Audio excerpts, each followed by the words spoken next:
Uşaqlarda və böyüklərdə burun axmalar keçici, yəni müvəqqəti və xroniki olmaqla iki yerə bölünür. Keçici burun axmaları biz ən çox yuxarı tənəffüs yollarının infeksiyaları zamanı, yəni qrip, soyuq dəymə, zökəm zamanı görürük. Xroniki burun axmaların ən çox görülən səbəbi tənəffüs yolunun allergiyalarıdır. Xüsusilə uşaqlarda 4 həftədən artıq burun axma varsa, mütləq şəkildə bu uşaqların allergoloji araşdırılmasında fayda vardır.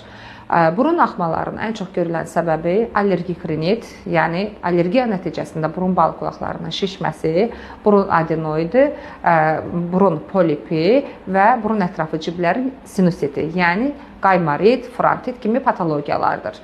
Bildirmək istəyirəm ki, uzun müddətli burun axmadan, yəni burun allergiyasından əziyyət çəkən xəstələrimizin sonrasında bronxial asma yaranma riski çox yüksəkdir. Burun axmalar yanaşı olaraq çox vaxt burunla nəfəs almanın çətinləşməsi, asqırma, burundan axıntının geriyə doğru axması nəticəsində boğazda qıcıqlanma kimi şikayətlərlə də özünü göstərir.